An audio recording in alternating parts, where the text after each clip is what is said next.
1947 நம்ம ஜெயிக்கிறோம். பகத்சிங் எனக்கு முன்னாடி வெள்ளக்காரன் போயிட்டு வெள்ளக்காரன் வரக்கூடாது, வெள்ளக்காரன் தான் இருக்கான். 47 24 வரைக்கும் வெள்ளக்காரன் தான் இருக்கான்.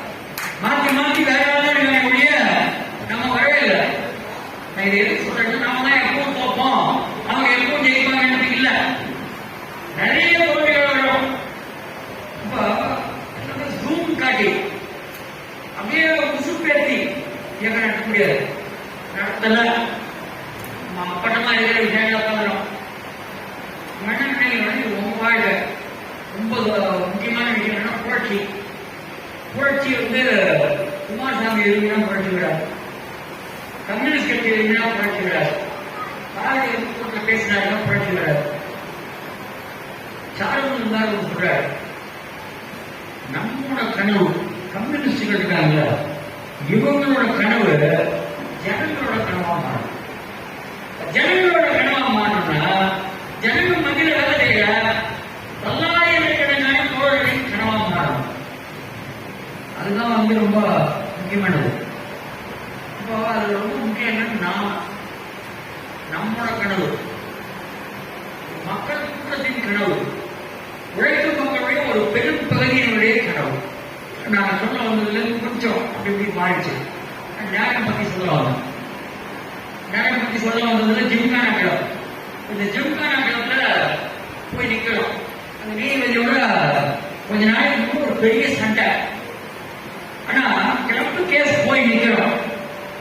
போய் கேஸ்னா சமீப ஒரு தலைகீழ் மாற்றம் நடக்குது. என்ன தலைகீழ் மாற்றம் நடக்குதுன்னா பாரதி கோர்ட்ல வர அவர் ஒண்ணு பாத்துக்கிறார்.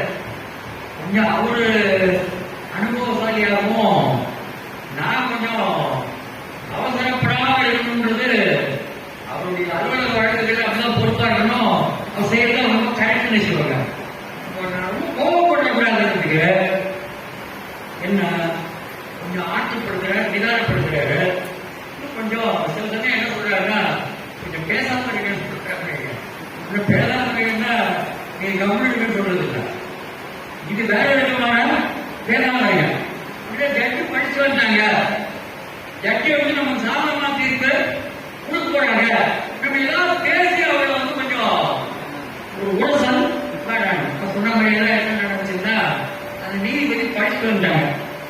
நீங்க என்ன சொல்றீங்க, ஒரு தொழிற்சாலம் ரொம்ப வருஷமா ஒரு நிறுவன வளாகத்துக்குள்ளேயே அலுவலகம் வச்சிருக்கு, இது பணி நிலைமை, இது மரபார்ந்த வாடிக்கையான பழக்கம் தான் நம்ம பாயிண்ட் அப்படின்னு கேட்டாங்க. எனக்கு ரொம்ப பதில் சொல்றது ரொம்ப சிம்பிள் ஆயிடுச்சு. என்ன பதில், ஆமான்னு தலையாடுங்க. தலையாட்டின உடனே என்ன சொல்லிட்டாங்கன்னா இடைக்கால தடை உத்தரவு வழங்கப்படுது.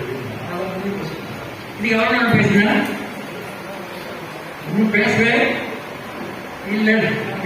அப்ப சாமியினால லோகநாதன் அப்புறம் நித்யானந்தம் சாரின்னு 3 பேர். அதுல 3 பேர் வேலைக்கு நிறுத்திட்டாங்க.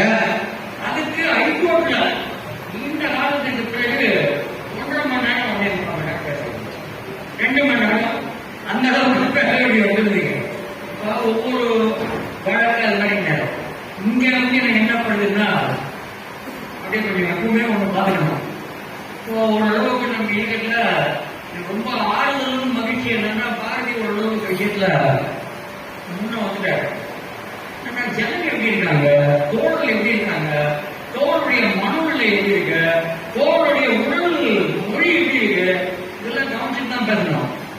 இதெல்லாம் கவனிக்காம நம்ம பாட்டு பேசிட்டு இருந்தோம்னா நம்ம திங்கிங் பேசக்கூடாது. நம்ம பேச எதுக்கு